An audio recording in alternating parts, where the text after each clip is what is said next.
So welcome to this edition of the User Experience Workshop. This is a special cage match edition between Don, Norman, and Mickey McManus here. And we're going to have an interesting kind of debate today. Before we do that, I wanted to start with a little introduction. I'm going to start with me. My name is Dan Russell. I'm a user experience researcher in Search. I've been here for 11 years. But it was in 1982, actually, when I was working at Xerox PARC, that I first had my interaction between AI and HCI, because I was a dyed-in-the-wool AI guy, PhD in AI, classical, simple system processing stuff. And I went to Xerox PARC to work on an AI system, which would help you use a very complex piece of equipment, right? And it totally flopped. Xerox copier. Exactly right, the Xerox copier. And so the system was called Bluebonnet, and I worked on it with Richard Fikes. And we brought in, people to actually do a field study. What a radical idea. It turned out Lucy Suchman suggested this, and she was working there at the time. And I said, oh, that's ridiculous. Why would you want to do that? Obviously, it's going to work. Well, her book, Plans and Situated Action, is basically documentation of how badly I failed. So her book went on to fame and fortune, and I went on to realize that in my sort of Saul on the road to Damascus moment, that I needed to do HCI. That was 34 years ago. I'm still doing HCI and AI. And so it's nice to see this sort of come full circle here. Not long after that experience, I went to Apple and I started working for Don, which is how I know Don. So he was my boss at Apple Research many years ago. But we also have Mickey McManus here, who has been working for years in sort of innovation areas and collaboration. And he is the president of Maya. He was the president of Maya and now a principal, right? Yeah. Of Maya Design, that's right. And he's been working and thinking a lot about what are we going to do when we've got 1 trillion machines online? So this Internet of Things, that's just the beginning. That's just the beginning. How are we going to build, design, live, and be humane in a world where everything's computational? Every surface is computational. And Don, of course, is a university professor at UC San Diego now, a corporate advisor, board member, and well-known author and speaker. Of course, he's co-founder of Nielsen Norman Group. He most recently helped set up the design lab at UC San Diego, where I get to teach once a year, which is great fun. And he's an IDEO fellow, member, et cetera, et cetera. Yeah, more good stuff. His latest books are Living with Complexity and the Design of Everyday Things, version 2, newly expanded and updated. So if you haven't read those books, you really should. And I'll also give a plug for Mickey's book, Trillions, which is Trillions, Thriving in the Emerging Information Ecology. So our plan for today is that what we're going to do is basically, Mickey is going to give a kind of intro to this whole thing, and then we're going to start the celebrity death match. I was told not to say that. Cage match, where these guys are going to debate aspects of this fundamental question that we're facing, which is how do we design in a world where machine learning and AI are so important? I obviously started my career by failing at that. We got to do better now. So let me start off. Mickey, come tell us what you know. Thanks, Dan. Well, I thought it might be kind of fun to do some maybe just provocations or some things that I discovered as I was trying to think about this stuff. And one or two things that Don and I ended up really syncing on and starting to go, whoa, wait, if you see that, it makes you think very differently about design. And it led us both down an interesting path, maybe almost a year ago or something like that, in a conversation. So sort of on the one side you have humans. Yay, humans. Come on, everybody. Let's, yay, okay. So on the one side you got humans. And there's some really amazing things going on right now. Like we're entering this kind of golden era of cognitive neuroscience and things like that. This is Adam Gazzali's work. He runs a lab called the Glass Lab, and he posited that there are these different networks in your brain. The one that deals with distraction and the one that deals with working memory and things. And he was able to prove pretty resiliently that about 20, 25 years old is your peak for dealing with distractions and for having working memory. And around 70, it's pretty bad. And he was invited to go speak at AARP, and he mostly was just the bearer of bad news, and they somehow relished this, and he felt really bad. And so he decided to build but they kept inviting him back. Yeah, 20 is a peak. yeah, And you 20 start is something going is the peak, and down it just from goes there. down. Except for knowledge. Yeah, So basically your speed goes down. And your ability to do multiple things at the same time goes down, but your wisdom goes up. So Yeah. there's hope. There's It's hope. sort of almost like we have. And I say they this call as it an silver 80-year-old, moments, I okay? guess. So they call it silver moments. What was interesting though is he decided to build a video game system based on an idea about flow, desirable difficulties, and he basically used MRI, fMRI, EEG, and some other advanced stuff to look at the fast movement of the connections as well as the three-dimensional movement of the connections. And he was able to prove in a double-blind clinical trial with placebo-based stuff, so he's actually pushing to get this game actually FDA certified so it can be prescribed for things like ADHD. He was able to take 70-year-olds and actually get them to have the neuroplasticity and performance for distraction and working memory of 20-year-olds. And it was playing it basically an hour a day for about a month, and he was able to show a 6-month lasting effect. And so it was a really interesting thing. A few years ago, we didn't have the way to sense this. He's putting together cognitive psychologists and neuroscientists kind of working for both directions and thinking about this. So anyway, yay humans. I think we haven't seen anything yet. Maybe we could actually still be relevant when we're my age or Don's age. I was surprised Don was still alive, actually, when I first met him, and we both started talking about, oh my gosh, we're still here. I've had that happen to me before. Yeah. Gee, I thought you were dead. His legend status. But the other thing is, so I put this up actually under humans. So you guys are probably pretty familiar with AlphaGo and this notion of having Go that has, a lot of moves, more than atoms in the universe, and could humans beat it? And I could put this up to defend machines. It's kind of amazing that AlphaGo was able to beat a human, the best human in the world.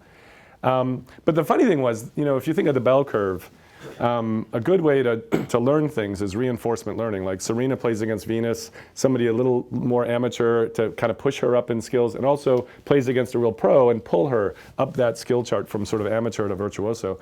And so that's what AlphaGo was doing. They actually played against, and someone maybe here, played against the 1,000th best player in the world, and then the 900th, and then the 800th, and then the 700th. But what I think is interesting is there's an article in Wired where the 633rd player in the world basically said, I've drawn the line. Like, nobody's getting past me. Because there was an open question at the time, could you do better than the top 1,000? And he kept winning, and then he lost one day. And he went home and he thought, I just had a bad day. And he came back and he won, and then he lost and he never won again. And so imagine you spent like a decade honing your craft, decades maybe, honing your craft, getting to the top 1,000. And then suddenly, in an afternoon, your passion is dead. Like, oh my gosh. And he went home and actually had nightmares. He had dreams, bad dreams, nightmares. He started actually thinking very seriously about what life was going to be like. And this article documents this. It's kind of interesting. It's called The Sadness and the Beauty of Watching Google's AlphaGo. So here's the thing. After a few days, he actually started having dreams. And he actually started thinking about all the moves the machine did. And he started thinking about entire new pathways, whole landscapes he had never thought about before. And no human had ever actually explored before. And he came back in and he said, could I join the bell curve, but I'm going to be over on the amateur side, and maybe you can pull me up. And by the time AlphaGo won against the best player in the world, number 633 was number 300. And that was only like 4 months later. So this gives me a little bit of hope. There's something there that maybe we shouldn't be counted out yet. And then on the machine side, a little while ago, Qualcomm premiered a chip. It doesn't connect to the internet or anything. It's called the zeroth chip. And it was just one of many experiments out there where you don't write any code at all. You just give it carrots and sticks. You basically raise the product, in this case a robot, like a child. So as a designer, your job is basically to raise a child. I'm not very good at raising a child. I only have one, and I gave up after that. But you basically, it goes over the white square, you give it a carrot. And over time, it basically uses biologically realistic neural networks to learn how to be. So what percentage of our products will really be raised instead of designed from the top down? Well, we have to design for sort of more loss of control, the same way we try our best with our kids, and then we kind of lose control when they become 18. Carnegie Mellon did an experiment recently that I thought was kind of interesting. It turns out that about 90,000 people crash at night during the rain. And a lot of times it's the internal reflection of the raindrops is reflecting back into your eyes, and it's very hard to see. So they said, well, why don't we just make headlights that are fast enough that they could actually turn on and off with each raindrop, and just be able to like put black wherever the raindrop was, and then just project white. So it's always high beams for you. And they were able to actually demonstrate this. They basically put a DLP projector with a camera, with a machine learning engine in it, and connected it to all the other headlights. And by the time I got this video, it's now 600% faster. And so they actually have tested this with like 100 cars driving at them. And they actually project a black pixel over the eyes of the oncoming driver, so that the driver never sees high beams. And also illuminate like the deer walking across the road or the bicyclists and things. So you never turn on high beams or low beams again. Now as a human, I thought that was a pretty cool job, remembering to turn the high beams on and low beams on. But it's just interesting to see the most boring, prosaic thing in the world suddenly change because you have this ability to do computation at speed and prediction at speed, which is really an interesting part of this. I've been working on a little project for cars, and I thought it would be kind of neat to see what would happen if 3 kids in a garage could start a car company. So we started ripping, using reality computing, physical cars. In fact, all the cars of the 20th century, we started kind of getting the guys who designed some of the most fun hot rods and high-performance cars that raced Baja 1000 and Pikes Peak. And we started ripping them using new kinds of sensors. Just like you used to rip CDs, you could rip physical things now. It's called reality computing. And we brought it in and used the sensors on the actual vehicle itself too. This was a bunch of 20-year-old kids wired this up. And we ended up capturing about 4 billion data points in the first afternoon. And so what happens when reality is so cheap to capture that we have a lot more data than a user study, or a lot more data than all that. And in fact, we actually had it on his head as well. We were doing EEG to look at his stress, his valence, his performance, and his flow. So that's a contributor to this machine learning, which I think is kind of interesting. But then what happened is we put it into this tool called generative design, which uses, again, genetic algorithms to be a collaborator in some ways. Basically, you give it all the forces, you set your goals, and then it generates thousands of children based on those goals. So they call this form follows forces. And one of the senior designers that I worked with, who had designed and shipped hundreds of millions, actually, of products. This is it running through millions of simulations, looking at the forces hitting it. So you don't design anything. You just put in the forces, the ports, the obstacles, and it designs the chassis for you. Ended up reducing about 20 to 30% of the weight off the vehicle, after it had been based on some of the guys who've spent 40 years designing these vehicles, and they weren't able to get that weight off of it. So we're taking that back out to the desert, actually. I think now it's not even humans making the fabrication stuff. It's actually all just laser cut, automatically bent, completely autonomous sort of robotic stuff, because that kind of a structure is really complex. And so this is what the structure looks like. It was all kind of bent, cut, numbered like a tinker toy. So people that weren't as versed in building high-performance chassis could basically put it together in a week. So again, I mean, machines are doing some pretty interesting stuff. And it's not just the design part, but it's actually getting it out into the world and coming back. So could 3 kids in a garage start a car company and have effectively the energy of 10,000 engineers behind them? I don't know. It's a possibility. This notion of just defining the forces, this thing is a motorcycle swing arm. There's an axle and some other things, and this thing has so many newtons on it, pushing on it.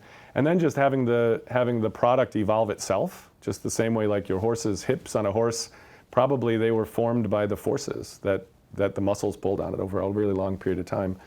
And then the last thing I wanted to show, and this was something these 2 things were very provocative when Don and I started talking, is I'm a fellow at a place called Autodesk in the office of the CTO, and we've been playing around with consuming all the actual point clouds and geometry of the world. And if you think about, like, if you want to learn German, you could do Rosetta Stone, and you could learn the vocabulary and learn some test phrases, and you will never learn German. Or you could just go to Germany and be immersed in the information of living there and all this stuff that we can't really detect, and you will learn German like a pro. So they said, could we immerse ourselves in all the physical things that have been built in the world? And 90% of the buildings and half the products and all the movies and stuff have all been built in Autodesk software, so we have a lot of things. And so this is what that looks like. It started chewing on things like car parts. And if you type in car, it finds the parts that you've been working on, and you raise it like a child. It says most cars are made of axles. They've got other things, but a lot of things pivot. It automatically builds an ontology with part groups. It automatically says these gears go with these gears, and it's sort of the social graph of things. And it assembles it automatically. So as you're drawing a physical object, it auto-completes on the side. And again, it makes you think about, okay, well, what's the role of designer when this is actually consuming all the things that have ever been built in the world and starting to actually suggest things? I have one last one that I thought was kind of provocative. How many people have seen ostogram or played with ostogram? This is a Russian researcher decided to take Google's TensorFlow and goof around with some algorithms around art. And a lot of people have seen the Rembrandt thing, but I thought this was actually more provocative. So let me come over here. So this is ostogram, and here's the output photo. Here's the person's input photo, and here's just some random other photo. And ostogram is actually a German word. It came out of this notion, ostragenene or something. I can't pronounce it properly. But it was this notion of taking the familiar and make it strange. And that's really what's been driving art in the 20th century. If I give you a fact-based piece of literature, you should communicate, you should get my communication. If I give you a poem, you actually have to work really hard to figure out what I'm trying to communicate. So I'm taking something that I think I understand and I'm making it strange so that you have to work at it. And the act of working at the perception is what is so rewarding about art. You have to figure out what's going on there. So if you look at these, you know, it turns out he also used some algorithms to make it very hard for you to delete stuff. He set up an economy where if you really didn't like something, you had to like go to the end of the queue, and the queue might be 1,200 hours long or something at sometimes. And so I think what he was really doing was studying human fascination. And if you look at this, it's not sort of a normal filter. It's actually something more. There's something else going on there because it's figuring out where eyes are at. It's figuring out where the light should be, and it's figuring out these things. You know, this is a really interesting one, right? It's not just a filter, but it's a new kind of filter. And it's exploring novelty, I think. Now, if you look at that design graph I showed you a minute ago, and you design a lot of baseball stadiums. So you've raised a child, a design graph that understands baseball stadiums, the diamond and the concession stand and all that. And then you also had another team that was raising a child machine learner that actually learned everything about how to build physical structures in Sao Paulo. And you merge the two of them together, you could have like maybe 80 or 90% of a baseball stadium that knows how to be built with local construction materials, methods, and aesthetics in Sao Paulo. What does that mean? So I want to leave us with those two sort of sides of the coin. I think there's something big happening here, and I'm not sure that any of us know the answer, which is why we kind of thought it might be fun to debate and leave it at that. So if I can ever find my mouse, I'll just go back to black here. Thanks, everybody.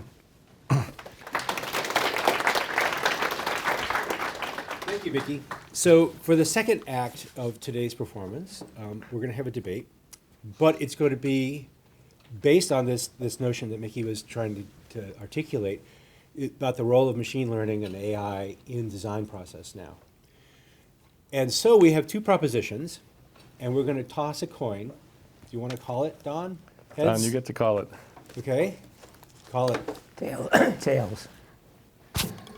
And the answer is heads. So Don's assignment is machine learning will herald the golden age of designers. And Mickey's proposition for this debate will be, no, design is dead. And just as he was showing us, it's going to fall out like residue from the actions of machine learning. So Don, you want to give us your beginning of the debate? Damn. Machine learning will herald the golden age of design. So Mick gave us a whole bunch of examples. Notice anything strange about those examples? No people. None of the stuff was actually designed to interact with people, designed with people in mind. The automobile is driven by a person, but they didn't design it for the driver. There was absolutely nothing in there about what the driver needed. It was all about what the framework needed so it would be rugged and light. And the same with our last example of all those wonderful paintings. Yeah, it was just automatic, right? It had nothing to do with, is this going to be intriguing? Is it going to send a message to the observer? So now let's think about what the role is that a person might do. So, in fact, by the way, I realized just an hour ago that we shouldn't have named this design machines against designers, but against all creative people. So actually, all of Mick's examples are replacing engineers.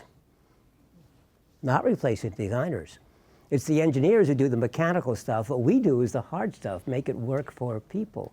Now, next issue, where did the idea come from? What made you think of designing a car in the first place? What made you think of making it more rugged and more reliable, et cetera? That's the designer's role. So what this is going to do is going to relieve designers of the tedium of drawing every little line and every little component, but will allow us, in fact, to step back and say, oh, what is it we're trying to accomplish?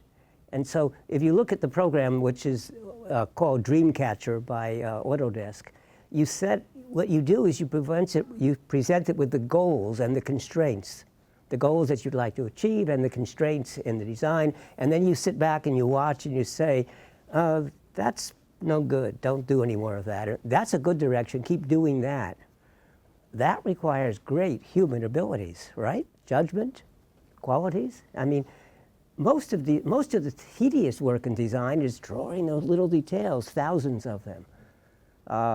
And we don't need to do that. It's the same with the calculator. Did the calculator teach us, not to be mathematicians? No, it made us more powerful. We don't have to worry about making mistakes in the calculations and doing all those tedious calculations. We can think about what the real problem is. So I think this is going to herald in a great new era where we can actually use our aesthetic sense, our imagination, our creativity, and then let the hard little dull stuff that we're not very interested in, let that be done by the machine. Oh, Don, I feel like somehow I brought a knife to a gunfight. I'm a little in trouble here. My mic is off.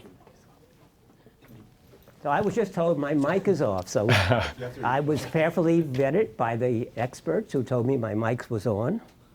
So I think Hello. Just a minute. Well, this is a machine problem, right? Or is it a human problem? How do I know whether my mic is on or not? What makes you think it's off? I'm getting told by the wife. Well, then I need a person to fix it. Might be a switch. This looks on. See, this is why actually humans shouldn't be allowed even near these things. They're both on, The he machine says. would have just turned it on by now. So while we debug Don's audio. Yeah, so it's interesting. So Don's claims, I think, where there are no people involved, that was very much about replacing engineers and that sort of tedium, but not necessarily the artistry, the people. And where did the idea come from? But it's really interesting if we look at what Margaret Mead says, what we say we do and what we actually do are often very different things. I'm not sure we really understand people, and I'm not sure that that we always do the right thing for ourselves, let alone anybody else. About 2 or 3 years ago, NPR put out an April Fool's Day article that said 70% of people will not read the rest of this article before they share it. And at the it was all Greek, or lorem ipsum, all the way to the end. And at the very bottom it said April Fool's. And that was sort of silly and it was fun. And then this summer, Columbia University with the London School of Economics decided to test it for real, and they found it was actually 59%. So we amplify our blind spots in some ways, and you think about things like self-driving cars. The reason that we think self-driving cars might be a good idea is we are horrible at paying attention all the time, and we're pretty bad at actually managing that kind of weird lull as you drive to work, and a lot of people die. And so I wonder in some ways if saying that the idea should come from people and anything else, maybe not. Maybe we need to be protected from ourselves. And maybe the ideas like Ostagram are somewhere in the middle or somewhere else where they're actually helping us see things in a very different way. So I just wonder about that, and I'm not convinced necessarily that creativity is the lone purview, or even action is the lone purview of humans. I think we are meat machines, and it's very likely that the difference between machines and humans is that if a machine learns something new and insightful, maybe about your emotions, they've now demonstrated that machines looking at pictures are able to better guess emotions than people at this point. They're starting to excel at that, empathy. So it might be that in some future state, they're helping us, but every time they learn something, they can open up a network connection and everybody else learns it too. Every other machine learns it too. So I just think the thing is that this is going to have such a rapid pace that all of the things that we do in this precious world of capturing a few interviews or doing a little bit of shadowing or doing think aloud activities where we get almost no data at all, and we make a lot of leaps of faith, mostly based on our own hobby horses at times. This is how we were taught. This is the school we went to for design or for UX or something. This is the religion that we believe today. You know, creative spaces should all have Play-Doh. Really? Or beanbags? I don't know. You know, they feel good. And I think we fall for shamans in the design world very easily, but science is really neat. And I think with the rise of sensing and the rise of multimodal sensing, we're at the point where we actually may be able to detect empathy better by robots than by humans. And maybe protect ourselves from our blind spots and help us amplify the delight, the passions that we do want to have. It might be that design precipitates out, that really music used to be something you could have a good career with, and now everybody does it, but nobody gets paid for it. You do it as a passion. It's just not an economic thing. I don't think design will be in the corner office ever. I think it'll just slowly fade away as being an irrelevance, just like a horse and buggy driver. The segue to music reminds me that I know Don has got some thoughts about empathy in this context. No, don't worry, I'll do it. You will? Okay, good. I told him to pick up on that one, but I did my job. so Mickey says we don't understand people. It's true, we don't, because people are among the most complex things around, and we also respond continually to the surrounding, to the environment, to the activity, and so yeah, psychology is really hard. Cognitive science is really hard, but. So what I'm not sure what the implication was, that machines will understand people better than people understand people? Yeah, I think not we should obvious. be pets, Not like even cats. at all. That was Marvin Minsky's comment. Marvin Minsky, one of the founders of the field of AI, recently died. He said, was he worried? He was asked, wasn't he worried that machines would get smarter and smarter and soon take over and be smarter than humans? And Marvin said, no, there's nothing to worry about. Are you worried about your dog? We treat our dogs well. The machines will treat us well. Same way. Well, that's not the future that I envision. I think that actually we don't understand people, which is why in our designs, we don't just design something and throw it out. We make sure it works for you. We test it. The testing is, it isn't user testing. User testing is to find the bugs. Part of the design process is iteration. Right? We try to understand what is the fundamental problem we're trying to solve. We then try to figure out what we might do to solve it. But then as we are working our way through, we're always testing it with the people we're designing for to make sure it works. Because we don't really understand people, and we may not ever, because everyone is different. Medicine is learning that, by the way, that now when you get sick, or you get cancer, or you get whatever, there is no single prescription that fits everybody. You have to actually know that person, not just their genomic structure, but their microbiome and also the environment in which they live, and those will determine how we prescribe. And we're still a long way from that. And machines will help us do that, because so let's take a look at where machines are helpful. Machines are helpful when there's a huge amount of information required. Machines are helpful when you require continual attention to a dull, boring task. Machines are helpful when you require extreme precision and accuracy. Those are stuff that we're bad at. And yeah, because it's pretty dull stuff. And the reason that driving is an activity that people should not be doing. Because driving, first of all, it's incredibly hard to learn. You may remember that it can take a year before you're comfortable driving. But after you've learned it, it seems incredibly easy. Nothing happens for long periods of time. The average amount you must drive before there's a death is 100 million miles. So driving seems quite easy. We've taken pictures of people driving. They drop things on the floor and they bend over and pick it up while they're driving. Or even tuning a radio station can take 10 or 15 seconds. At 60 miles an hour, 1 second is 90 feet. It's crazy. This is a thing we should turn over to machines, absolutely. It's a mechanical device. They can do a better job than we can. Right now, 1 million people get injured in the United States every year, and 35,000 die in automobile accidents. So even a machine that's imperfect could cut that in half. Empathy. I don't believe in empathy. So I don't believe machines can do empathy better than we can. Or maybe they can, because we can't do it at all. Look, empathy means putting yourself, understanding the other person, but we don't understand ourselves. And I think it's wrong anyway to design for the other person, because it's the rare case that we are designing something for one person. We're designing things that will be used by millions of people, ideally. Google, you don't want to design for one people, you want the whole world to use it. And so I don't think that we should design for empathy, because I think that's an impossibility. Sorry, gentlemen. So we should start over again. I feel like this room is trying to prove that machines are always going to suck. What's going on here? I don't appreciate it, Google. I could give some Google stories if you want, but I won't. I'll save you that.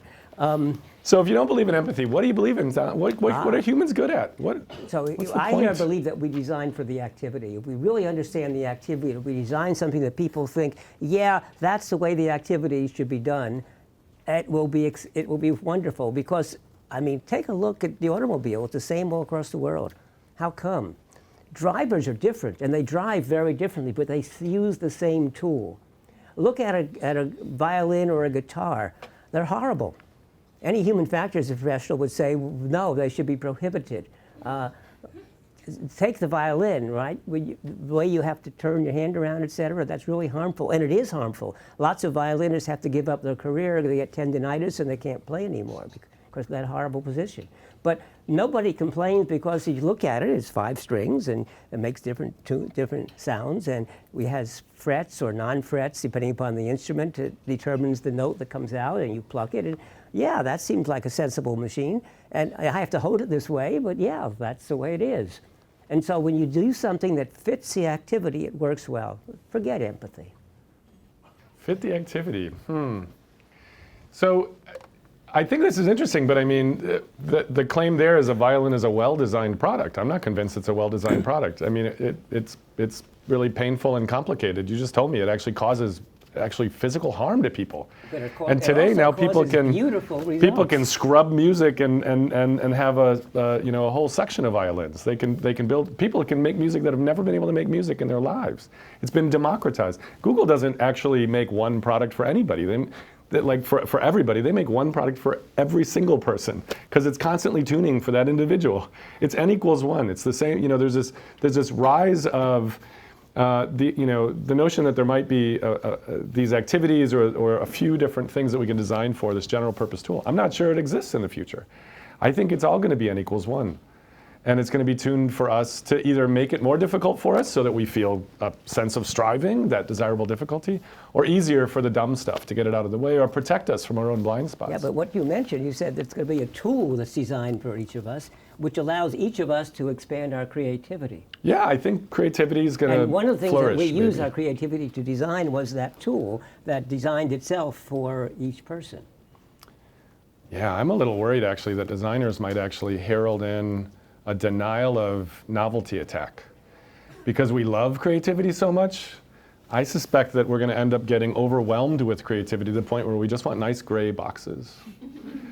Just give us a little chill out space. I think I'm going back to that cat metaphor. Actually, you're correct somewhere. in the following sense, that Sorry, they can't hear you. who's they?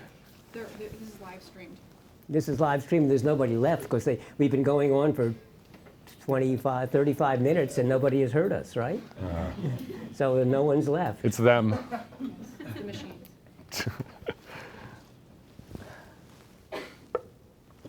And that little that caused me to lose It's my gone. place. Yeah. It's gone. See, and if it were a machine, it would remember where it was right now.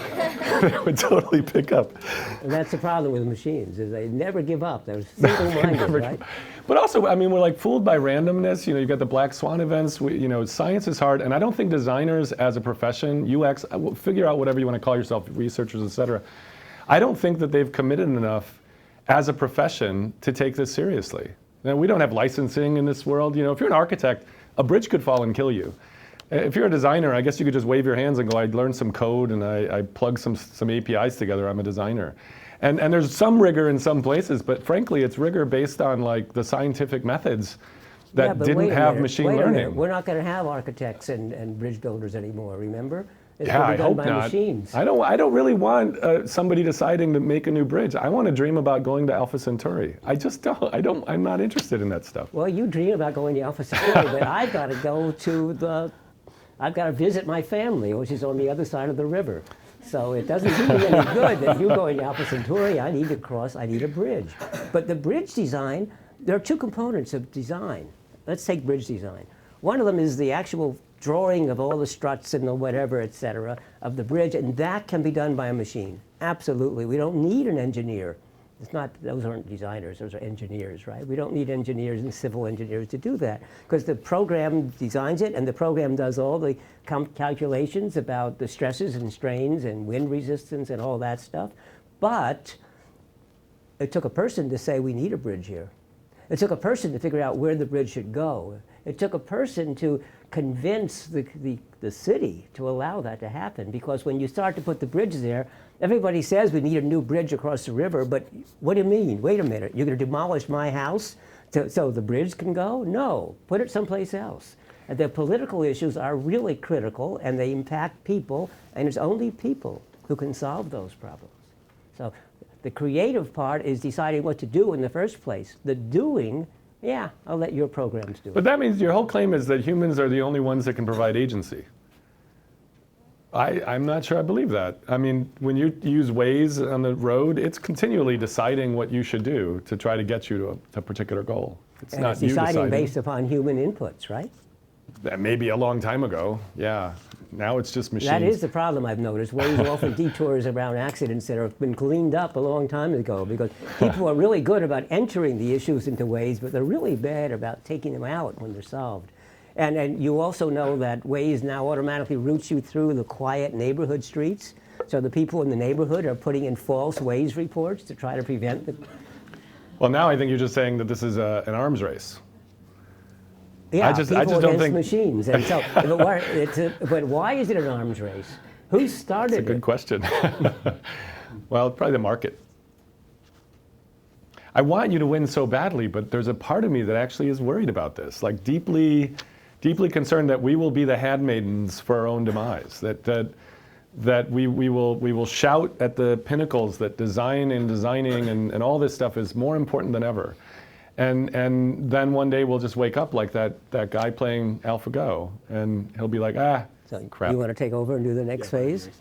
So part of what I'm hearing is this sort of distinction between Don and Mickey about how much of the designer's role is taken over. Don wants the crufty stuff to go away. Just do that, automate that. Mickey is taking a radical position. No. Let's do design completely by machine. So the next question we had here actually was, is this a new utopia for designers, or are designers going to be like buggy whip makers? Are they just gone in the future?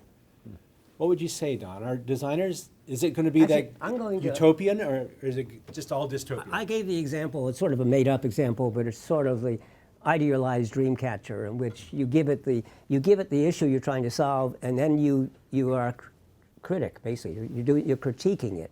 You're saying, that's good, do more of that, and no, that's no good.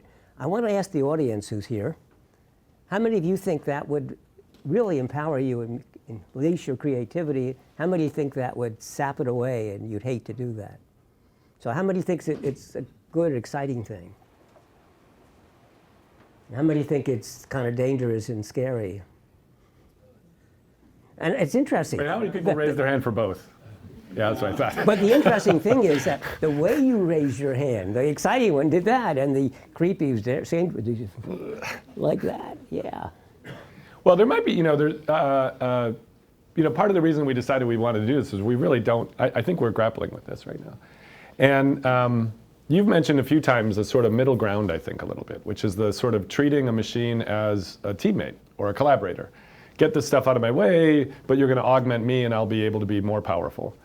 I do think that might be the third way, right? I think there's some space there that I would be willing to argue. That is, and I think there's going to be a whole class of designer, UX researchers, et cetera, that are going to precipitate out no matter what. Anytime something that's incredibly rare, suddenly becomes incredibly cheap. And in this case, it's prediction. Anything, times that happens, you get things that are complementary to it and they get amplified, and things that it just collapses a job position and those disappear. But I think the people who are really hungry, that actually dig in and actually engage and play and think of it not only as raising an AI that's my own teammate, but raising the product, or raising the experience, or raising the room. I think that has potential, because I've seen this ability for it to open up your mind about what happens, and I think humans have maybe a 3 billion year advantage on machines. So hopefully we can take advantage of that too. So there was a dory put up, and I'm going to merge a couple of the questions together and ask both of you guys, and then after you're done answering this, we'll open it up for live questions. And at the very end, we'll give each of these folks a couple minutes to sort of summarize their position and why, of course, the other guy is totally wrong. So integrating a couple of the questions we had on the dory, one of the themes that comes out from the questions that were online is, how do we design with AI components? I mean, you've been talking about design systems that have guidance. You say, no, bad robot, good robot, whatever, right? But the folks in the audience have to design with machine translation components. They have to design with automatic image labeling systems. They have to design with things that may be different the next time you use them, either because it got smarter or because it decided you don't need to see that anymore. So how do you think, as designers, that you should be thinking about design with AI ML components?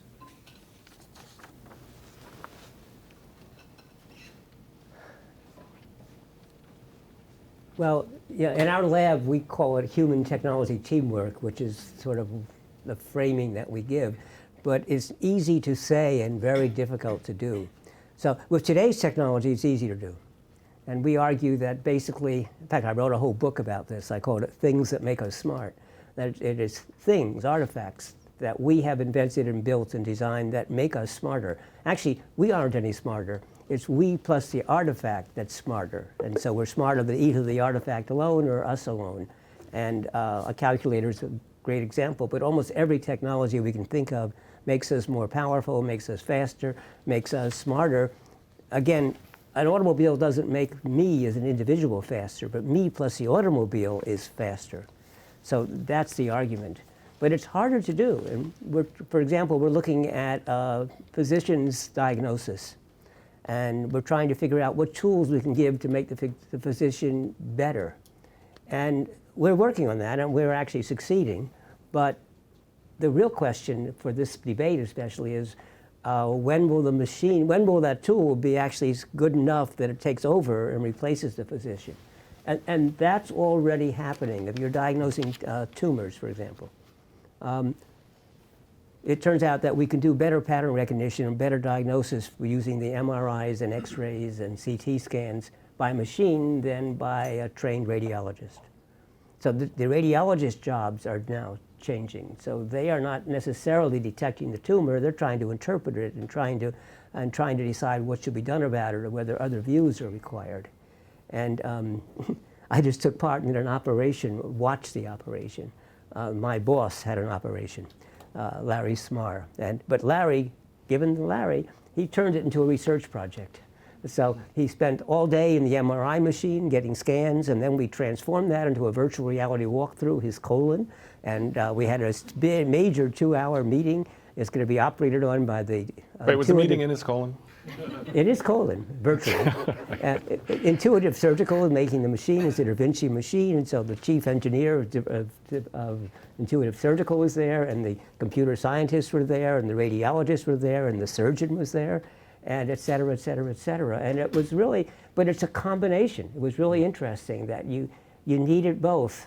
And the reason I discovered you needed both is it looked neat on the virtual reality. And Larry even pulls out of his pocket a 3D printed image of his colon. And we could see where it should be done. Okay, it was wonderful until we saw the actual operation. And now you look inside his stomach, if you will, or abdominal cavity, really. I couldn't recognize anything. Okay, it was just a mass of pulsing, moving, changing shapes all over the place. It turns out the colon is not stationary, it's peristalsis, and it's moving all the time. And there's this other thing. What is that? Oh, that's fat. Or what is that? That's the liver. And what is that? That's a blood vessel. That transformation, machines can't do yet. It's really a mess. So the combination is powerful. We're going to get to the conclusion, and by the way, the conclusion is going to be, I don't know how it's going to. Hey, wait a second. I got to answer the question too. What's going on over here? Over to So you. how do you design with AI components? And how many people have taken a class, or actually not just taken a class, but like a whole semester, or maybe spent a year doing improvisation? How many people? Like maybe about, yeah, actually a pretty good number. That's excellent. Why did you take improvisation? Because I wanted to be funnier. To be funnier, okay. So, Greg, I saw you in the back there. Why'd you take improvisation? Because it's a skill set that you are, it's actually a very disciplined skill set around helping another person, always giving something to someone to build with. Ah. So the one rule of improv is that you have to have a handoff that the other person can take and build something with. And that skill is great for team building, so that's why I was interested. Well, you always are trying to hand something to the next person. You're trying to be fun to play with, which is really an interesting thing. At Carnegie Mellon, where my Maya lab came out of, there's a master's program called Entertainment Technology. And it's the Entertainment Technology Center, and it's a wonderful program. I see a little clapping over there. It's a wonderful program. Well, what's interesting is that every single incoming freshman has to take a full semester of improvisation because they want you to actually be fun to play with. And the reason I mention that in the context of how do we design with AI components is we probably have to design AI components that are fun to play with. And we probably, as designers, have to invest in ourselves to actually learn improvisation. Because high-performance teams are probably going to be the currency. It's not the lone inventor, the lone designer, the lone researcher.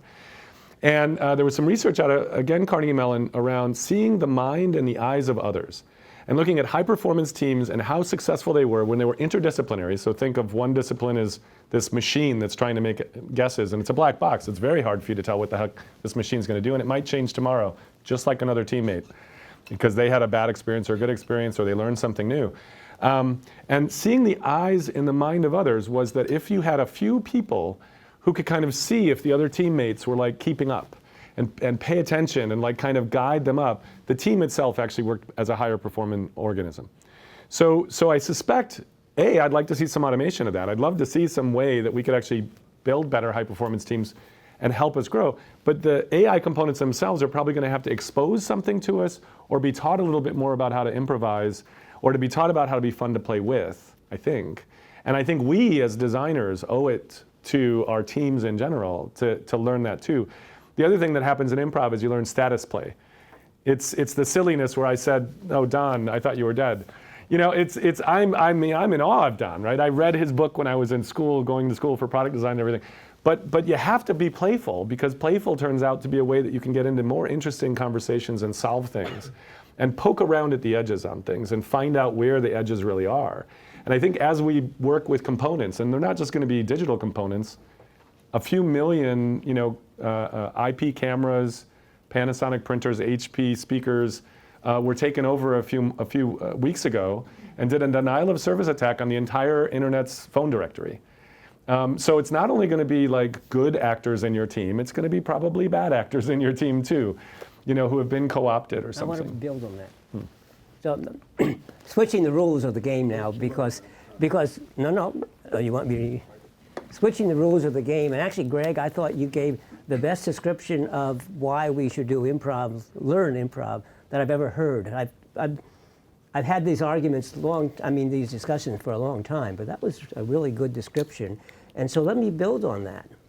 And I think it's actually the best answer to how we might do human technology teamwork, which it actually is better than the answer I've been giving before, which is we want each one to provide something and hand it off for the other person to be able to continue it. And here's where I think we're no longer debating, by the way. We're now agreeing. We're violently agreeing though. And I think that we do need AI because you can't have just a dumb machine hand it off. A calculator, sure, I can give it the problem and it gives me the answer. That isn't the kind of handoff that leads me to, more creative things. It should hand me off with a puzzle. It should hand me off with something that I can have to build on and have to work with. And that's really great. I think that's the direction we need to move. All right. We I have agree. time for a couple of live questions. Does anybody have a question that they'd love to ask our speakers today? Go. And I'll repeat. I think of a good one to ask, but something that you guys are actually just talking about with designing AI to be playful. I've seen a lot of really wonderful work coming from artists who are already doing this, and what do you think of the industry working with people who, artists are typically people who will already kind of be pushing those boundaries and finding those edges. And so there's a lot of really cool projects out there like, autocomplete chatbots, people who are writing novels with autocomplete chatbots, things like this. Should we do more going into learning about AI, of looking into that as the industry and adopting and partnering with artists to do that? So let me repeat the question for the microphone in the audience. So what do you guys think about artists working with AIs to explore that space? For example, autocomplete chatbots or automatic writing for novels. Artists and AI, what do you think? I've always thought it was artists who push the boundaries, and that all of us can learn a lot from the creative. Look, artists always take whatever new technology exists and push it to its limit. And quite often the technologists look at it and say, wow, I didn't know what that looked. Gee, let me try to understand it. And a lot of good science comes out of taking what some great artists have done and then trying to figure out what it is they did and how it's accomplished. So yeah, I would argue that yes, we should. That's where the creative spirit is. It's the artists who are trying just to express and experiment. Yeah, I would say there's a philosophy. So at Maya, at our lab, for the last 27 years or so, our philosophy was R&D. We did a part of our work was R&D. What does R&D mean? Anybody know? Research and design. Research and development. So actually, we don't do that. Actually, Maya doesn't do much R&D like that. What we think of it as risk and determinism. And so risk and determinism is slightly different. Risk is saying R&D, the research and development side, will do forward chaining for a few years. You can see what people are doing. They can demand new features. You can kind of pay attention to squeaky wheels, and you'll kind of slowly forward chain into the future. Risk and determinism is saying some people are fanatics. Some people are wild cards. Some people are crazy. Some people are virtuosos. It's like Jimi Hendrix bending a guitar to make it talk. That's actually pretty cool, right? So they bend and break tools. They do things that weren't expected of tools. They make them harder to understand, like that ostogram, where you take the familiar and make it strange. And so when the first set of automation kind of started coming up in the Industrial Revolution, one of the big ones was the Jacquard loom. Has anyone heard of a Jacquard loom? So this guy Hollerith actually saw the Jacquard loom one day, and he started this company called International Business Machines. Because the Jacquard loom took punch cards, and it would play the punch cards and basically weave a carpet. And there's actually a selfie of Jacquard done on a Jacquard loom in the 16 or 1700s. So we're not new with selfies, by the way. Artists were doing it a long time ago. So, but here's the thing. French workers got really pissed off that automation was taking their jobs, and so they started throwing their wooden shoes into the Jacquard looms. And that was called sabotage. And so if you take all these artists and you put them in the center of your business, where shareholder value, quarterly reports, all that stuff, really important. They could throw wrenches, they could throw sabots, all in your system and break it. So you don't necessarily want to invite the artists into the core. But you may want to wander with them because they're going to go somewhere whether you like it or not. Their passion is going to take them somewhere, and they're going to bend and break tools. And we don't teach literacies and fluencies around bending and breaking things and fitting in between, but maybe we should. And so I think it's actually huge to do this. Risk is absorbing the risk and wandering over the horizon. Arthur C. Clarke said if you want to push past the future, one of his laws was you have to walk to the horizon and then keep walking. And those people are going to go there. And you can't predict the future. But what you could do is you could find really neat futures. James Cameron is going to put cameras all over people's faces and try to invent a new way of doing storytelling. GoPro people are going to just glue stuff to their heads and jump out of planes. And Sony never saw that. They didn't play with fanatics and people on the edges. They were like, who cares about those guys? That's 5%. Same thing with the Square. So it was embracing them to wander way in the future, explore caves, exploit rocks you find there, come back and maybe explain to ourselves what the heck they mean. That's the risk part. Aggregate the risk in a way that you can wander with them. They'll pick you up when you fall down. You'll pick them up when they fall down. It's an interesting model. Determinism is once you find an interesting future, because you can't predict it, but you could find some neat ones. How do you backward chain to put the things in place to make that future more slippery? What could you put in place today that would actually make that a more likely future? And so I think in terms of deep research and development, the work that I've had to do with DARPA and others, most of the things that have really paid off have been pretty radical because we've engaged artists or fanatics or virtuosos. And sometimes they're just crazy. And they're just exercising demons, but sometimes they're finding really interesting places. Did you want to respond? I just can't let. First of all, I agree completely with the spirit of what you said, but I want the audience to know that your historical information is completely inaccurate. Oh, that's good. The jacquard loom did, in fact, give rise to these great big wooden slats with punched holes in them to say where the weave should go, which led eventually to the punch cards that were the sort of the forerunner of our modern computation, used for counting the census and things like that. But Hollerith did not start IBM, et cetera, et Wow. cetera. No, he actually did the census, I guess, and he was later doing things. But I play fast and loose because I'm a human, and humans are cool. Like, we don't as need I said, facts. well, First of all, it's post-fact. This is a no, post-fact world. I now. happen to be, by the way, I'm in agreement that the spirit is what matters, because that's sort of how things happen. And for facts, well, hell, I go to Google and I type in what's the history of IBM, and it will tell me. That's what I use it for. We have time for one more live human question. Human question. I know we have multiple human questions. I think we only have time for one, but we'll see. Is it really tiny? No, it's not. Okay. Huge. Go. So I was wondering, you were talking about the value of humans as kind of deciding what to do and the goals, but couldn't you kind of meta chain that all the way up, that machine learning or AI would be able to pick those out too? And Well, anything for I will say no, and he will say yes. Okay. I don't know. Is So it the the point that it just continue grows the on its question. own after? It's an open question. I mean, I think my comment would be that we might be. Hold on, Oh, go ahead. Let me repeat. So I want to make sure I understand the question. You're talking about chaining actions together in order to make a more. No, I'm saying, Don was saying the value of the human is the initial input for figuring out what the goals are. I mean, if it were true intelligence and learning, couldn't you eventually teach the machine to know what that is and eventually... Okay, so couldn't you teach the machine what it meant to be human? No. Okay. You say the question. Here's my understanding of the question, which is, I said the power of the person is figuring out what the need is that we're trying to solve. And we are the ones who decide what it is we want to do, and some of that can be done by the machine, but we do the decision. And you are saying, I think, well, yeah, but as our machines get smarter and smarter, they can also do the need finding and the analysis. Yes. Yeah. And for the purpose of this debate, I'll say no, not at all. And he will probably say, of course. And then actually, in the end, when I tell you what I really believe, well, I'll wait till I'm asked. Okay. I'm not sure I have a lot of thought about that.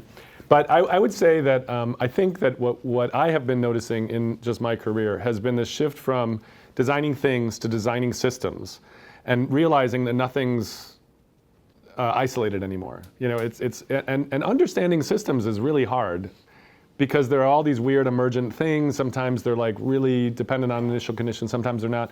One initial condition set wrong, and suddenly you're off over there instead of over there. And so, yes, I think you could do that. I think we also could have just a few wrong initial conditions and have a hell. You know, we could have that we literally just echo all of our bad behaviors, and we amplify them with technology, and then we believe that those are our norms. And we reset our norms continually downward. So I think of generative systems, which have feedback loops and wicked problems, that whole space. And you could have a generative system that starts here and it like spirals inward to nothing. Or you could have a generative system that starts here and spirals outward to really interesting spaces. And I think, I'm not sure we know enough to start that process. And so I suspect that the role of design might also be more to create fertile soil, put some seeds down, bring the rain and the sun, and maybe become more gardeners, and like actively engage in what are the laws or the physics of this thing, the policies, the architecture. and then dynamically pull out the weeds and say, oh, I'm not so sure. So I'm almost agreeing with Don in that regard, because I think it's going to be the people who are kind of thinking about what do we want to have in the future. And our wants are something that I think we are probably pretty good at least exploring. So turn wildflowers to the sun, et cetera. So our debate is working wonderfully. We're getting all kinds of metaphors: forward, backward, chaining, gardening, empathy, art, you name it. It's great. I think we have time for one last question, unless we can squeeze you in, Shuman. Go. All right, so you mentioned medicine, so I'm going to go with that. That's not one of those wild and crazy places. There are people doing some of that, but we have higher stakes. So in a higher stakes world, what is the nature of expertise in an AI world? Especially if you're giving them networked information, or you're now designing items for them to use in surgical or on a clinical floor or whatever. Okay, so if I could repeat the question correctly, in a high-stakes medical world, what's the nature of expertise and any machine learning or AI system you want to build? What would you say? I think it's in some sense what it is today, except that our expertise will be even more expert than today, because again, it's going to be this combination of machine knowledge. So let's take medicine, but I think this applies to every domain, not just medicine. But I can't maintain in my head all of the findings from all the recent journals. A computer can. But I can look at the patient, and I can get insights that the computer can't do. One of my friends, a physician who we're working with, points out that when a patient often comes in with some complaint about their stomach or something hurts, he'll take the patient's hand and hold the hand and feel the hand. And the patient says, "What are you doing that? It's my stomach that hurts." But no, it turns out there's valuable information that you get that way. But you combine that now with the encyclopedic knowledge of the computer and its ability to also remind you of some rare phenomena that you might not have thought about, but you add your own expertise, and so we're super experts. That's my goal. I'm worried I have a really long answer. But in the work that I've done, it's sometimes in medical spaces and medical devices and things, which are pretty serious. Sometimes in like clearing roadside bombs and trying to make sure that people don't get hurt by friendly fire in the military. In both of those kind of situations, a lot of times what happens, if you've ever heard the parable of the elephant, the king said, please describe this thing to me, and 5 wise blind men, one pounded on the leg and said it's a column, another one pounded on the belly and said it's a wall, another one grabbed the tail and said it was a snake. I think we have imperfect information, and most of our systems today, in some ways, reinforce that imperfect information in some ways, and also you have to continually keep it all maintained. In CAD, that's like having a top view of a drawing of my house, and I have a garage, and then I have to draw a side view, and then, I want a 2-car garage. I got to go back up and erase the top view. I broke the side view. I got to go back down and do that. I'm constantly trying to maintain these assertions about the house, because I don't have what would be called in CAD a parametric model. I don't have an actual phenomenal model of this. And so what we ended up realizing was we had to have phenomenal models where you could have multiple assertions and then set trust. You had to let people set trust. Why do I bring this up? I think it turns out that there are some interesting studies around experts and how groups of experts are the worst at predicting the accuracy of their prediction and tend to self-reinforce each other. And this is just a human thing, and having a non-expert, having someone that pokes a question a different way is important. But if you all have your own set of facts, it's not parametric, but it's like the old book by Edwin Abbott, Flatland, where there are 3 separate individuals and everyone's trying to guess at why they're able to dance so beautifully without talking, and it turned out it was just a table that had been set down in a 2-dimensional world, and the 2-dimensional people couldn't see it. If you don't have some model that you can all actually accrete and start setting levels of trust, you're just going to fight over opinion. And so expertise, I think, turns out to be more important, but probably augmented by fixing our blind spots or metacognition. Being able to give us some way, whether it's through processes. In the medical field, there are a lot of sort of checklist manifestos and things to help us with our blind spots. If I could jump in for a second. One thing that sort of synthesizes both of your perspectives is what sometimes known as centaur systems, which is combined AI and a human. And for example, the best chess players in the world right now are centaurs. Yeah. They're humans that are augmented by a machine that explores the space of possible next moves. And I think that's a lovely sort of vision to have, that we can actually augment our expertise, our human expertise, especially in high stakes situations, by building these Well, things and that in you some of lever these both decision advantages. systems, the idea is that there's a little bit of an automated system that goes, oh, by the way, the last 5 times people looked at stacked probability, they got them wrong because humans are terrible at stacked probability. Here's what we really think it will be based on fact. And playing back and forth that way, I think, is a powerful way to kind of help us see the thinking about our thinking. Okay. Schumann, you get the honor of the last question, as long as it's relatively short. I first apologize that I was late, so I might ask him something that is already covered. It seems to me that there's little needed to be debated, that AI is the future and is what we need to embrace and need to do. There's no doubt about that. But it seems to be the challenge to HCI is really what shape and form of this uncanny valley would bring what cost and what benefit, and how do we manage that. I really love the notion of handoff, or like in the sense of improv. And you can see in real products design, like Siri, that's already trying to be playful and trying to give turns to humans. But these are also very hard, because those are hard skills even for humans to develop. And then, let's say in the case of self-driving car, you don't want the car to hand you when it's really in trouble, and that because you are not prepared, and even to understand the situation being handed off may be actually much more difficult than you start from scratch. So this combination, when before AI become perfect or complete, if it ever be, that really is the challenge to HCI. That is how you manage that and design that process to have the benefit outweigh the cost for the entire process. That seems to be more of the question. I don't know, maybe you already covered this. Yeah. So my summary for the video folks is, how do we design intelligent or smart or effective handoffs without going through the uncanny valley where everything is really weird because it's really high quality simulation but not good enough? So how do you design for good handoffs?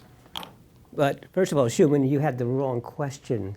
We weren't debating whether AI mattered. We were debating whether people mattered. Whether AI would become so perfect that we didn't need people anymore. That was the issue. Now, I feel that there are certain things that people are doing that we're not good at. We're forced to do it. It's actually the machine world that has forced us to behave like machines. And we're not good at being machines. So that's what, look, 75% of all accidents are blamed on people. And I say no, it's because people are being asked to do things that people are bad at, and then when we're bad at it, we're blamed. Yeah, so driving is not something we're good at. And I know you all think you're above average drivers, and I know you love driving, but you don't love driving in crowded streets, do you? And 101 at rush hour. And on top of that, it's really a skill that requires quick responses occasionally, once every 100 million miles or something. And so here's how we handle the handoff. We won't. When something goes wrong with the automated car, we die. Okay, that's what happens with an airplane. When something goes wrong, you die. The pilots do their best, but occasionally we die. But I repeat, 35,000 people a year die in the United States alone, 1 million in the world. And so if we cut that way, way, way down, there will still be deaths. There's not going to be ever a perfect system, but it'll be way, way reduced. So I don't think the handoff is possible, but it will still be a benefit to society nonetheless. Oh man, I think I wanted to answer your question. I love this uncanny valley metaphor, from the computer graphics Valley thing. is a myth. It was made up by a Japanese roboticist with no data whatsoever, and no one's ever been able to get any data that's substantiated. Oh, wait a second. Just watch like the movie Beowulf, and you notice that those things are not even good cartoons. It's Kenneth Branagh like looking off over there. I don't even. No, I mean the uncanny valley metaphor. Just this notion of like computer animation. But I just like it as a question because it forces you to say what happens when they haven't gotten to the point where we don't know the difference maybe. Don said you're going to die in a self-driving car, and I totally think that's true. I'm really interested. I'm going to agree with him on that. You are going to die. Yeah, you are going to, I'm sorry. People will die. We've selected you today. But actually, it's the selection. It's the selection that I think is kind of interesting, because some designer, some lawyer, some engineer, some insurance company had to do what Spock, maybe, I think is the only person who's ever been able to do. If you ever watch any Star Trek, anybody watch Star Trek? There's always that needs of the few versus the needs of the many, the needs of the one. And he's always the one who has to try to figure that out. But if you're driving down the road, it's a self-driving car and a school bus full of children. You're like me. You're like 51 years old. Not the Philosophy 101 question, please. And a school bus pulls in front of you. Are you the one who dies? I mean, I've had a pretty good life. I think it's okay. That's fine. Or the school bus. Is it okay for the car to take you off the cliff? And I'm not saying all the great philosophy stuff there. I'm just saying someone is choosing that. Are you the designer that chooses where that slider is? Who is the designer? Is it the end? Is it the user? Because probably along some dimensions, it's philosophy 101. I know the answer to that question, though. That's going to be decided by lawyers. And I'm serious. I just read that AIs are replacing lawyers. Well, it doesn't matter. So it's going to be machines all the way down. It could be an AI lawyer, but it's a lawyer. Because look, if you're in an accident and you get hit from behind, it's not your fault. Even though it may have been your fault. You may have done something stupid which caused the car behind you to hit you. But the law has decided, by definition, the person who, if you're hit from behind, it's that person's fault. And that's what's going to happen in this case, because this is too complex to be led to the whim of the individual engineers or each individual car company. It'll be regulated. Maybe it is a combination of lawyers and legislators who will determine. I agree with the that answer. too. So wait.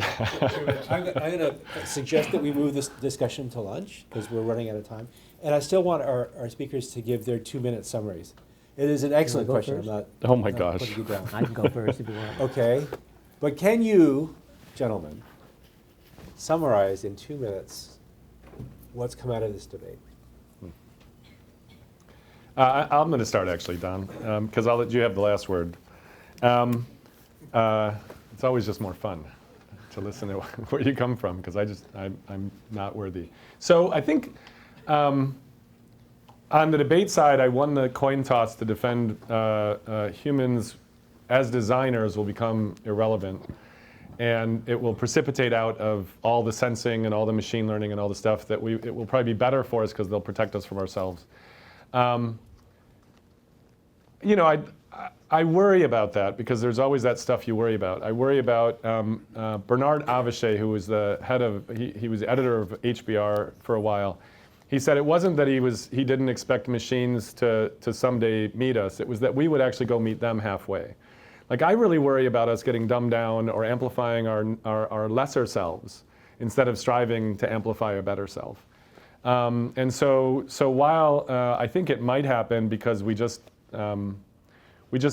don't know what we're doing sometimes, and we're muddling through as humans, I think. I hope it doesn't happen. In 2008, there was a flash crash. Anybody hear about the flash crash on Wall Street? Does anybody remember what that actually was? Do you remember what that was? Like, what happened? I don't think I understood the explanation. There was a trader had put in a low amount, and the computers basically saw that low amount and kept trading down and down and down. And Yeah, it was actually a social network of algorithms fighting against each other.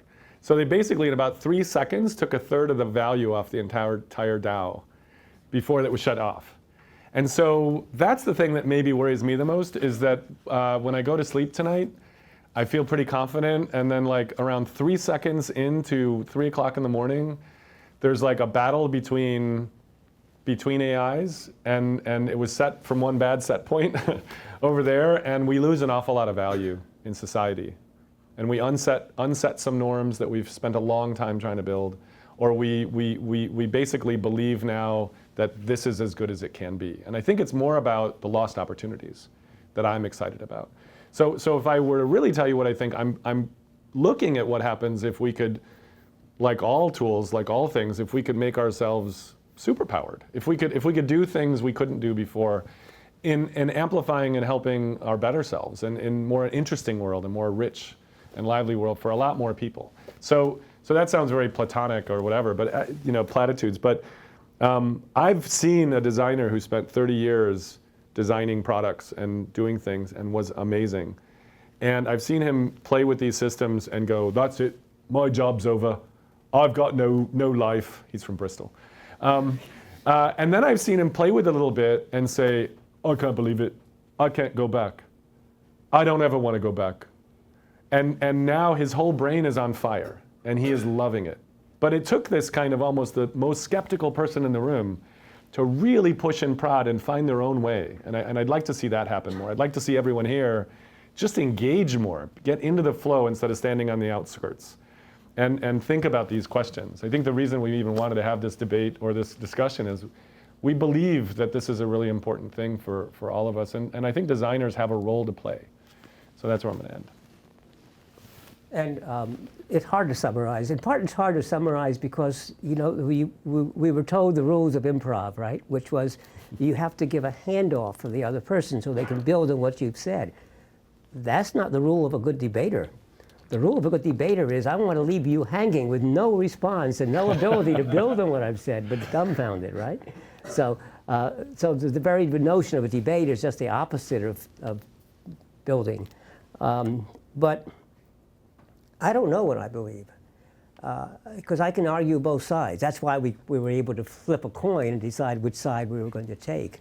It's a really complex issue. Now, as a cognitive scientist, I like to believe that we can come to understand the human, the brain, the mind, the body, and put it together. And therefore, that kind of belief means, yeah, we can build a machine someday that'll be superior to people.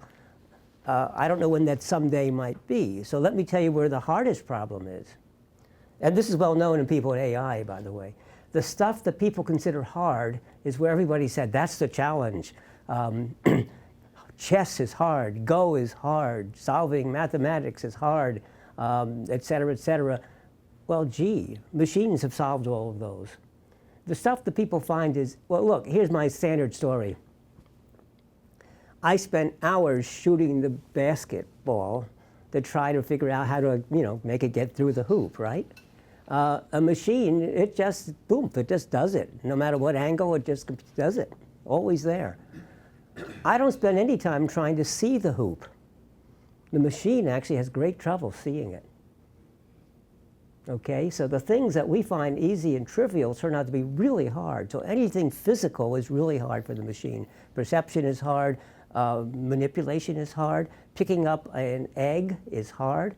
The same hand that can turn a nut, a mechanical nut, and screw it in with great force, can also picks up an egg without breaking it, and also can break the egg and scramble it and do those dexterous things. That's hard for machines. And a lot of our knowledge comes from interacting with the world, the real world, and we don't know how to do any of that. And what are the implications of what I've just said? I don't know. That's why it's actually an interesting debate, because we really don't know the answer. And we are at this is a really interesting place in time because the machine power has gotten so great. By the way,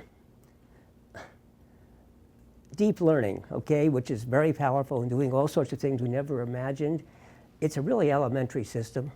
It was actually, part of that was invented in the office next to mine at UC San Diego with David Rumelhard and our postdoc, Jeff Hinton, put together the basic modern neural network. It was the old perceptrons, but with a hidden special middle layer. And Jeff, who's brilliant and actually now works here at Google, I asked him the other day, I said, this deep learning is brilliant, and we've done things we never dreamed of. So what were the major science, knowledge advances that allowed that to be possible? And he said nothing. There's nothing in there that we didn't know earlier. It's just that the machines weren't powerful enough. And I was there. That wasn't true. He said 2%. Oh, that's right. Thank you. He said 98% is the stuff, and we have 2% of new knowledge. And it's because the machines have gotten so powerful. They can now have 1,000 hidden layers, not just one. And that gives me pause, because it's really interesting that even our limited knowledge, when faced with this modern, massive computational ability, does things we never would have dreamed of. So I don't know where I stand. And that's why we decided actually to have this debate. Because actually, it was interesting listening to the opposite arguments. It caused me to think better and deeper. And Actually, the improv statement was really very valuable. That was an outlier, but it was a good way of stating what I hope we can actually manage to do, which is a kind of handoff and collaboration. All right. Join me in thanking our speakers for today. Thank you, Mickey. Thank you, Don.